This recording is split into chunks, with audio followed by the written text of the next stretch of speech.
Trash Pickup is Tomorrow asks, if you didn't start doing YouTube or art, what do you think you would do otherwise? And it would probably be work a crappy retail job, because that's what I'm doing now. Hey y'all, it's Casey from Vanilla Vial, which is the name of my channel, and I guess this is how people introduce YouTube Q&As. A lot of y'all are calling me Vanilla in the comments. That is not my name. That is not... My name is Casey. So recently the short film that I made in about 2018, W, started getting a lot of new views. I'm talking like it jumped from 10K earlier this year to now 310K at the time of recording. But with all the sudden attention on my channel and everybody asking a lot of questions in the comments, I reached out and asked if anybody would be interested in a Q&A video, and so now I'm putting this out here. So the first question comes from YouTube user The Van. My only question is, why is it called W? So there's a lot of reasons why it's called W. The way that I draw W's kind of has like two bumps on the bottom and the three little points in the middle. And the way that the film is structured is in three parts, so it sort of represents the three acts of the film. Originally it was going to be a 5-part film, and the W was going to be more rigid, so it would have like sort of like more lows and more middles. The W sort of took the shape of the lips that we see at the beginning. The next question comes from Yuhu Atio. Is this story from your own experience? How long did it take to finish, and how did you find motivation to create this? How did YouTube recommend this just now, but most importantly, are you satisfied about the finished project? Yeah, the story is based on my own experiences, and I did have a grandmother who was passionate about art, and she kind of like relayed that passion onto me, but in the same way that, you know, you see her being very controlling in the movie, maybe more directly so than she actually was in real life. But she did have a lot of rigid ideas about how artists and people as a whole should be. The moment that's portrayed at the beginning is mostly based in reality. Also, there was a time where we were in this crappy little diner that served the worst milkshakes imaginable, where she asked me if I wanted to use some of her lipstick because I was looking really interested in it. And of course I couldn't really phrase it out because I knew she wasn't going to be accepting of it, and she was extremely judgmental like you see in the film. I don't believe I was actually drawing at the time that took place, but I did draw a lot of cartoons and things based on cartoons around her, and she was not very receptive of that. A lot of the reason that we see me like trying to replicate realistic versions of flowers is because that's what she was really interested in, which is kind of ironic now considering I made a cartoon about her and it is now extremely popular. Sorry, Grandma. Onto how long did it take to finish? It took about 3.5 weeks. It was a really grueling process, considering I was made entirely by myself. It was made on a budget of $150 that I did not receive until months after I had wrapped on it. I didn't even receive it, like, you know, when it was premiering in April. All the backgrounds are either drawn in Clip Studio or Painttool Sai, and then the animation that you see is in Flash, and then I have used a lot of stock imagery for some of the more like realistic things that have to be in there. There were a lot of sleepless nights. I had to play catch up in a lot of my classes after that month ended. I was making it on this really crappy tiny laptop that had a drawing screen on it. It was 300 years old. It cost me $100 on eBay. It was the first screen tablet I ever had. Came with Flash pre-installed on it, but it did overheat a lot, and I do have burns on my inner thighs from where I had been staying up all night drawing, and it had overheated and just essentially melted some of my skin off. But hey, you know, I guess it's worth it now. I don't know why YouTube suddenly decided to pick this up and recommend it 2 years and some change after the fact. I think it's literally the one time the YouTube algorithm has ever done anybody any good, and did it 2 years too late. And the last thing they asked was, am I happy with the final product? That's kind of a complicated question. Obviously it took me a really stressful and short amount of time to make. I talked already about how I had much grander ideas for it, wasn't able to do much with them.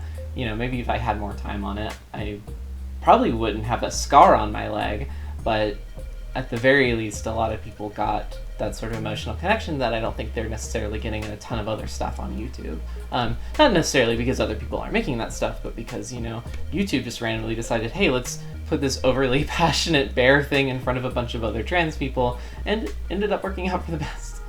So my next series of questions is from Ava Bailey. What's your personal idea of gender identity? What does it mean to identify as somebody? Do you have any tips for dealing with dysphoria, dealing with crappy people? Any tips for supporting friends who are going through this? And how do you not doubt and criticize yourself? That's kind of what W is about. W is kind of about like self-doubt and self-criticism and how that relates to my body as an artist and my body as a trans person. It's hard not to link a lot of those things together when you're insecure about so much, and there have been so many people in your life who feel those insecurities, like, you know, like my grandmother did for me and like my other family members have done for me. I will say though that like community is kind of one of the most important things, and I think a lot of times it's more rewarding to be around other people who already understand everything like that, who already are trans or understand trans issues, already are artists or understand artist struggles, because you don't have to explain anything to them. You don't have to be any kind of certain way.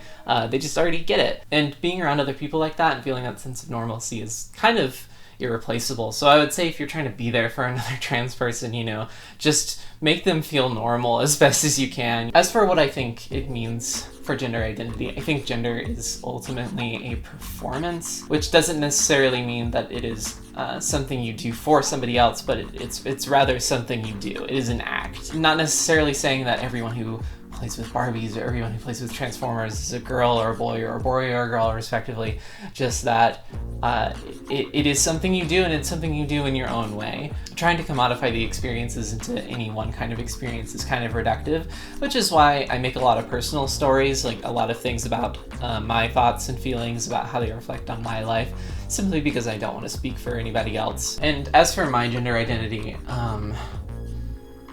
I don't know.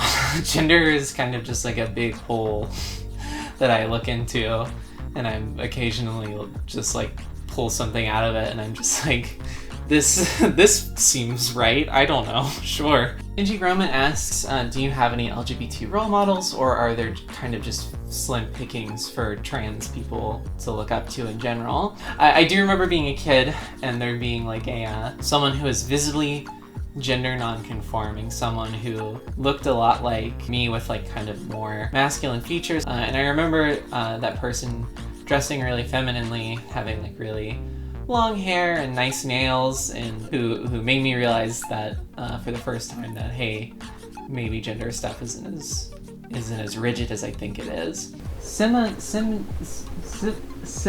K, very good name, asks, do you have any plans to continue YouTube? Anything similar to W? And do you have any ideas you want to explore, like sit-downs or vlogs? I mean, is sit-down a term for YouTube? I'm not too into YouTube. I could definitely go for a sit-down on YouTube, just a little relaxing thing. I guess maybe that's what I'm doing now. I'm like sitting on my feet though, because I like have to be like up a little bit more. I'm tired.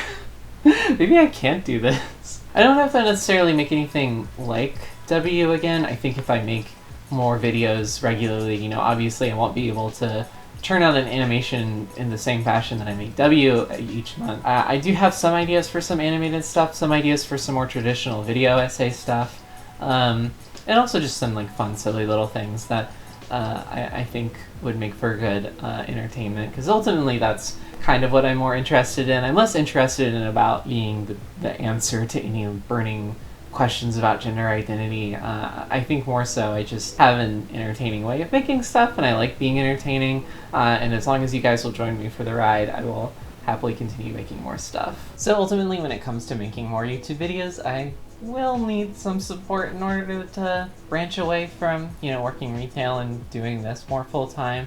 If you guys like the videos that I make, I would like to make more of them. I have a Patreon, patreon.com/vanillavile.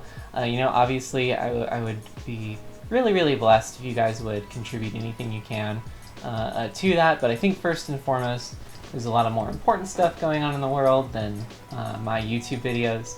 So in the description, I have some GoFundMes, typically for Black LGBT people who are suffering through the pandemic. If you have any extra money, put it towards one of them first, and then if you still have any extra money left over after that, $1 on Patreon helps me out a lot.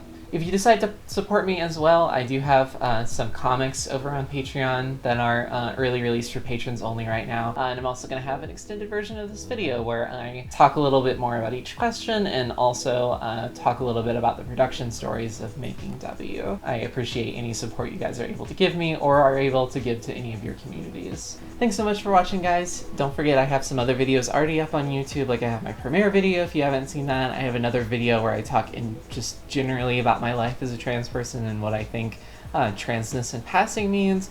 And I also have a little video where I talk about Star Wars and how I think copyright law is dumb. So check any of those out if you feel like it. Thanks so much for watching, everybody. Stay safe out there. Wash your hands. Stay 6 feet away. Wear a mask. Please wear a mask.